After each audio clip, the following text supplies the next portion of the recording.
Ikinuha nga po siya sa KMJS. Sa 6 years old siya ay naging 70. Nung magkasakit po siya, Miyerkules po yon. Tapos Friday po nawala na agad po siya. Talaga po, hindi ko po matanggap. Hindi na po ako naging masaya mula na wala po siya.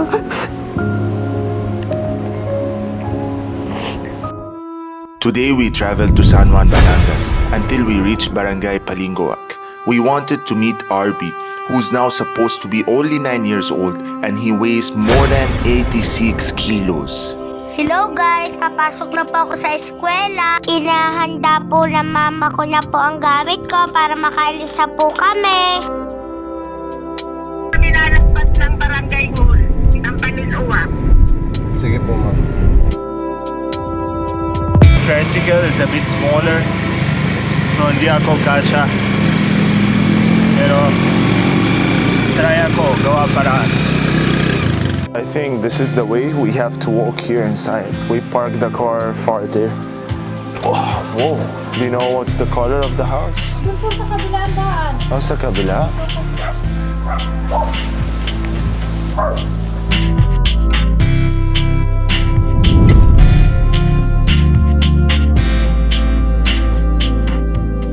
The challenge is real.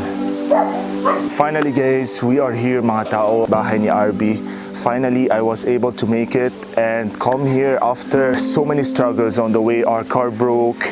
We had to call rescue, towing truck. We also booked carpool to bring us here. It was very far remote place, you know, but we made it possible. So let's go mga tao and let's meet the mama of RB. Hello po. Kamusta po? Ako po si Basel. Siguro 6 hours, we are on the way. Kasi sira yung kotse namin. Yun nga po ang nice to meet you. I watched the story of RB. Ikaw yung nanay po, Opo, di ba? opo. Tapos, sabi ko sa team ko, gusto ko siya tulungan. Tapos, after my team did the research, balik sa akin. Tapos sabi, oh, wala na si RB. Para gulat ako. He already passed away.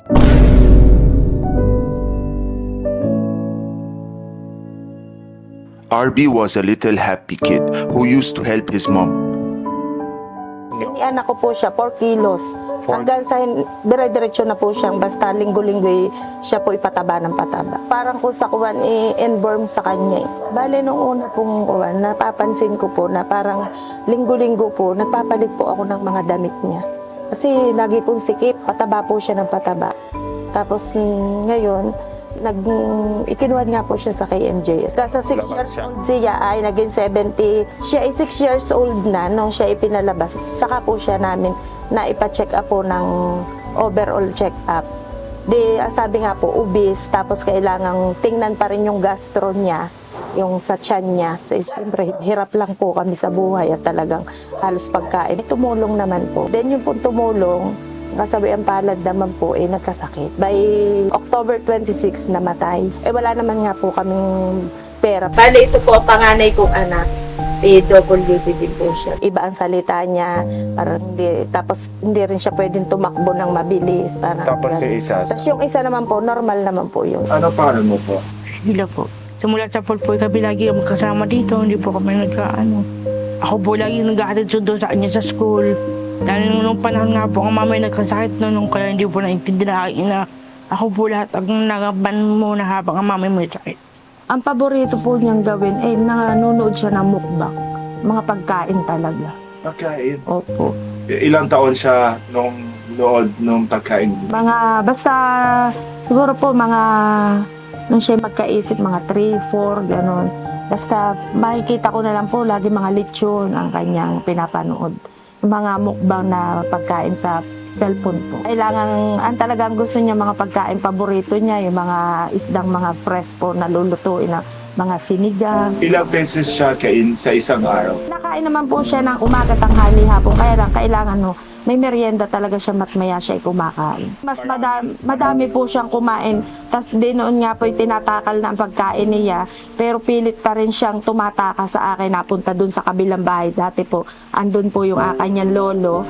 Doon po siya sasabihin niya, Mama, hindi pa ako kumakain. O di syempre naawa yung lolo, bibigyan naman ng pagkain. Tapos sasabihin, tapos syempre halataan niyo po na parang siya'y busog. Bebe, ba't parang kumain ka ata? Tapos sabi, mama, konti lang ha ang kinain ko. Pero sasabihin ng aking ama, siya maraming nakain. At gutom daw siya. Pero nakakain na po dito. Basta paborito niya po kumain. Kung talagang iiyahan po, ang isang buong andoks ay halos sa kanya lang. Kasi pag dadating po ang kanya papa kahit naghihirap, sasabihin po noon, pa, ang gusto kong pasalubong ay andoks ha. Dahil pagka prito lamang po, ayaw daw po niya nung ganon. Gusto niya yung andoks masarap daw. At paborito niya pong kainan ay Jollibee. Po, yun lagi. Yung po lagi, ang gusto niya, mag-Jollibee. Talagang sobrang napakalambing na bata po niyan. Sa lahat-lahat pong nakakakilala at sa mga relatives niya, talaga pong sobrang napaka-sweet, napakalambing, mapagmahal at magalang po't mabait na bata. Rinig ako po, 6 times a day ligo si RB. Noon pong wala po siyang aircon. As in 6 Talaga po, times talaga. opo. Dahil namumula po yung kanyang ganito, nagsusugat pag mga ganito. Dahil di nyo po makikita yung, dahil giling-giling po ang kanyang ganito parang. Kailangan lagi dahil sa init po. Opo, dahil para nahahapu-hapu. Kaya nung panahon pong medyo naoperahan na yung paa ko, kahit duguan-duguan, sabihin po niya dahil napakalambing po niya, ma, okay lang po ba na hugasan niyo ako? Kaya niyo po, mama? Sabing ganyan. Tapos syempre maaga po siyang laging napunta po ng CR, yun po ang habit niya. Wala pa pong alas 5 pagpapasok siya po na CR na. Yung tatay ni RB po. Bali, nasa sa Alabang po ngayon. Trabaho. Nakaalis lang po. Well, siya lang po ang inaasahan ko at ako'y nagagamot pa. Anong trabaho niya po? Driver po sa Alabang. Sa Alabang. Jeep. Family driver or? Pasaherohan po sa jeep. Ah. Nung siya po mawala, di madalang po umuwi ang asawa ko dahil siya lang po ang inaasahan ko. Tapos syempre, di naman po sa ang laki po ng nagastos ko. Tapos ang dami naming naging utang. Di kaya halos hindi po siya makauwi. Di bali para lang ako may kasama sa bahay dahil syempre may anak naman nga po ito. Nagbibideo call po ang asawa ko habang siya nagdadrive para lang kunyari ako may kasama, yun po. Tapos umuwi nga lang po nitong noong pong magbabanglok sa 1 year. Ayun. Ano yung feeling niyo may kulang sa Nako, bahay? sobra po sir, napakalaking kulang. Talaga po, hindi ko po matanggap. Kahit po sabihin naka 1 year na po talagang nag-survive po ako. Dahil nung magkahiwalay lang po kami, no, siya po hindi na sa ospital. Dahil yan po kung matulog sa akin kahit ano po laki ang kalahati pong kataway nakadabasa at hindi po siya makatulog na hindi po nakaya po sa akin. Yan po sobrang hirap na po. Nung magkasakit po siya, Miyerkules po yon. Tapos Friday po nawala na agad po siya. Bali 3 days lang po siyang, ang sabi po ay high risk pneumonia po. Dahil parang nagkakomplikasyon agad po siya. Pero nung matubuhan naman po noong gabing yun, nagkamalay din po agad siya. Kausap pa po namin, di ko lang alam kung sa akin pa yung video niya kausap namin. Yung pala po siya talagang nagsisure na siya. Yung may sumigaw yung asawa ko, yung pala wala na. Nakahiga po kami dito. Dahil yung po, Friday po yun, hindi na po siya pumasok. Sabi po niya sa akin, ma, hindi na po ako papasok at hindi naman po ako sasali doon sa sayaw na isip nga po niya, parang kahit siya'y bata, parang matanda isip niya. Dahil mama, may babayadan daw, pero ako'y nakapractice na ng kaunti. Kaso sabi po ni ma'am, ma, may mga bata, may babayadan tayo, 140. Ang isip po niya, 1,000 yun. Sabi, ma, hindi na ako sumali kasi kailangan mo ang pera. Mahal pala yung 1,000. Sabing ganun niya sa akin. Sabi ko, magkano baby iyon? 140 daw po. Sabi ko, 140 pala naman Sabi, syempre mahal yun mama. Sabi nga no, hindi na ako mama papasok. Eh ano naman baby gagawin mo? Maglalablaban na tayo dahil hindi tayo nakakapaglablabang matagal na mama. Tapos nung hapong yun, maghapon nga po kami nakahiga dito. Tapos bumangon po ng mga bandang alas 4 na. Andito po kami nag-ungkutan pati yung aking ama. Sabi gumawa po siya ng letter sa akin. Kaya lang yung letter po, hindi ko na alam kung saan niya itinabi. Ba't di namin makita nung siya'y nawala. Nakalagay po doon dahil mahal na mahal talaga po rin niya ako. Ma, sana magpagaling ka na mahal kita. Yun, bago noong pong gabi po ng Martes, para pong nanginginig yung mga kalamnan niya. Tapos siya po ipunta ng punta doon at siya day iihi.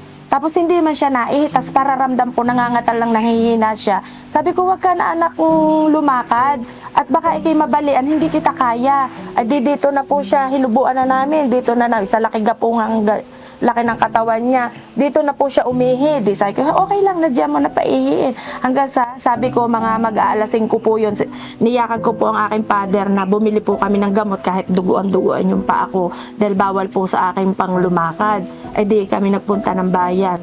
Bumili po kami ng gamot. Nung makabili po kami, pinainom po namin ng gamot. Parang nakatulog naman po mga 30 minutes siyang nakatulog. Tapos siya ay nakadapa dito, parang ramdam ko siya naghihilik. Oy, maya-maya po biglang gumano na siya, tumarak na ang mata niya. Ang kanya pong siwi, parang ang dami ng laway dito pala sa akin. Tapos yun, parang hindi na siya nahinga, ang bilis po hindi naman po agad namin maiangat, tapos tinas namin ang sugar. 114 naman po ang sugar. Pero pagdating po ng ospital, 400, bago yung BP niya, 400 din. 400 din dahil kaya hindi po ako mismo ang kaharap. Hindi agad po ako nakapunta. Bali, nagdala lang mga kapitbahay ko at aking amang senior citizen. Nito pong mawala ay 86 kilos. Dahil kaya ko po nalaman, dahil sabi po niya, nagpunta po lagi siya ng barangay hall sa center. Sabi po sa akin, ma, nagtimbang ako. Sabi, anong kilo mo, baby? Sabi, 86 ma. Sabi, baka 100 na. Ako iyo lamang niyayabang. Hindi ma, kinilo talaga ako ng BHW. Di nakausap ko nga po't may nakapagsabi. Sabi, oo nga, 86 kilos nga yan. 87. Ayun, 80s. Talaga naman pong, sobra po naman talagang. December 16 po ang birthday niya. Talaga pong siya, kahit ako'y medyo masama ang lasa, talagang siya lambing na ma. Paghanda mo naman mama ako, last na. Talagang paghahanda kong to at sa sunod sa labas na lang kayo, sabi yung gano'n. Hindi ko naman po naisip na siya last na pala niya iyon. Di pinaghanda ko pa rin po kahit papaano. Ipangungutang kita basta ang mahalaga masunod ko ang gusto mo. Dahil Sunod mo kasi Opo. yung mahal mo yung anak mo. talagang lahat po ay mahal. Oo. Kaya nga po sabi ng mga ito, parang siguro po nagsiselos bago yung pong pangalawa ko, parang na-depress na din dahil sa nakikita sa akin. Sinabihan po ako na, kaya parang nagising ako, Mama, dapat ako na lang yung namatay, hindi na si RB. Kasi talagang sobrang hirap na hirap po ako. Hindi na po ako naging masaya mula na mawala po siya.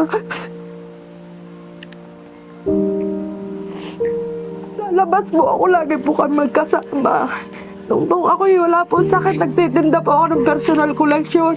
Siya po ang kasama ko, nagbablog-vlog pa po siya. Kung bata, babalik ko po kay Mama Sukle. For the kain na pong person. Kaya po sobrang hirap po nung mawala po siya. Iginugol ko po ang sarili ko sa kwarto lang po talaga po. Halos isang taon po ako nasa kwarto. Ayaw ko po makarinig ng may mga bata pong naglalaro dyan. Ayaw ko po, ako po So, hirap na hirap po. Halos Nangyari po sa paa. Bali, nung una po, ito lang po yung kinayod. Di lusot po yung ice cream na pang gano'n ng scoop ng ice cream. Napagaling naman po sa tulong din po ng gamot, doktor, at saka ng, kung alam nyo po, ang mediko, yun. By November, nagkasakit po ako, diabetic po ako. Parang nagkasugat yung paa ko hanggang sa dire-diretso na. Tapos nung po nakaburol si baby, diretso po yung pagkabulok nung daliri ko, na-stress daw po ako, na-depress. Kaya diretso yung kwan. Ayan sabi po, ito po ang puputulin sa akin binti. Eh di nung pumunta po kami doon, talaga naka-schedule ng binti ang puputulin. Payag na lahat ng mga tiyahin ko, asawa ko, gustong-gusto nilang putulin na. At para wala na daw paghihirap ko. Ngayon nung pong ako'y dumating na doon sa doktor, hindi po ako makapayag dahil sabi ko, nawala na nga po ako ng anak, mawawalan pa ako ng paa. Tapos nag-iisa lang naman po lagi ako. Ito lagi po ang kuhan bago may anak pa. Paano na po ako? Kaya sabi ko, kung ano, kahit daliri man lang, yun. Pinagkalooban naman po ng Panginoon na kahit daliri po ang naputol, edi kaya lang po napaka-sensitive po ngayon. Hindi po ako masyadong makalakad. Di lagi po ako may alalay. Nakatungkod minsan. Di ako din po sa PGH na pila at wala naman po ako nga pampagamot. Kaya sabi ko, napakahirap pong magkasakit ng mahirap. Pusa. Bali kay RB po yung pusang Ito yung pusa po. Nung siya ipinalabas sa kay NJS. Basta dumating na lang po ang kusa yan dito eh. Oo. Tapos hindi na po umalis dito. Tapos lagi pong inaalagaan po ni RB. Baby pa po yan nung inalagaan ni RB yung pusang yan. Nung pong nawala si RB, umalis din po siya kasi nagalit po ako sa kanya. Parang sinisi ko siya. Sabi ko, sabi ang pusa, maraming buhay. Ba hindi mo malang binigyan si RB ng buhay para siya ay mabuhay uli. Siguro po nagtampo siya, umalis po. Noong po mailibing ang tagal pa po bago niya bumalik dito. Siguro para maiisip din po siya. Bago noong pong nag-birthday nitong, di wala na nga po si Utoy, December 16. At tagang nagpunta po siya doon sa taas ng mesa at dumais po siya doon sa picture ni RB. Ay di pinicturan ko po siya. Sabi ko, siguro, hindi ko po alam kung baka sumanib yung kaluluwa niya. Kaya sabi ko, dahil pagka, lagi po siya parang mama ang tawag niya, ma, meow, yung parang ganon. Sabi ko, baka si RB na to at sumapi na sa kanya. Lagi po siyang, hindi naman po siya ganon. Napunta po siya sa aming higaan. Doon po siya napwesto sa higaan ni RB. Doon siya napunta.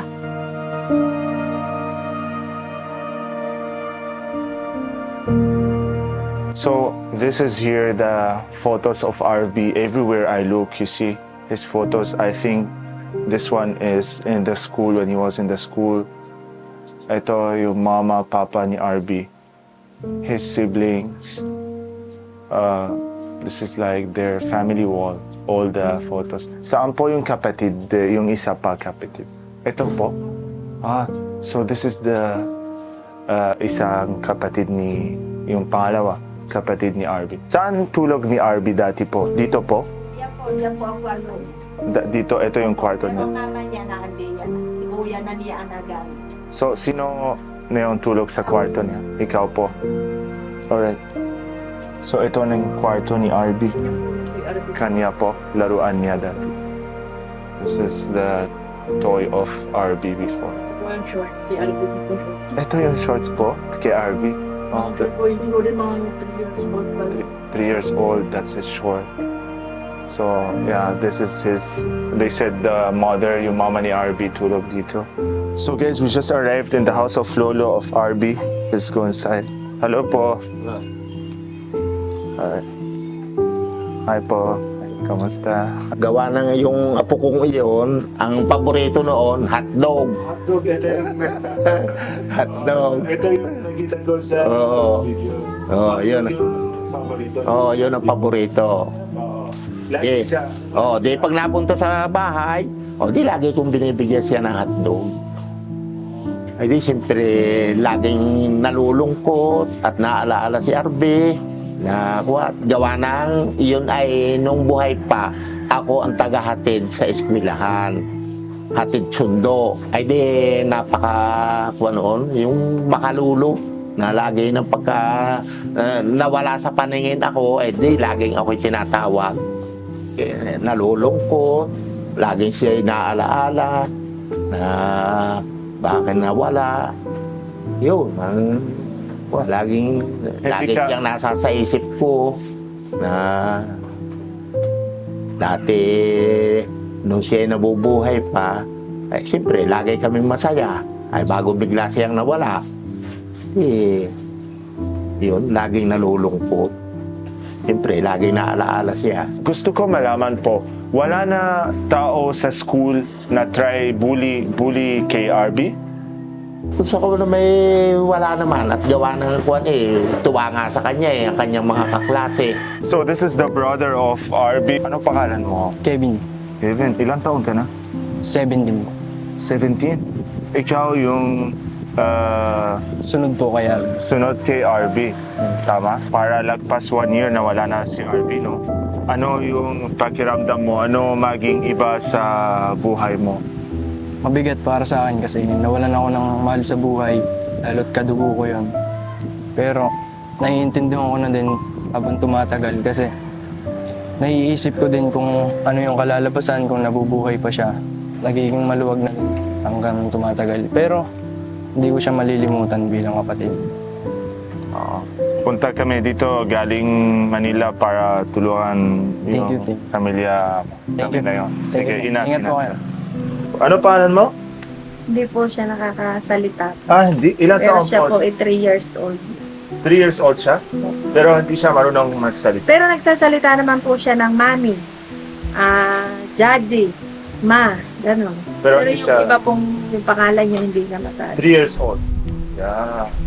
So, ito cash bigay ko sa inyo po para konting tulong para Maraming salamat po, sir. sa inyo, Nay.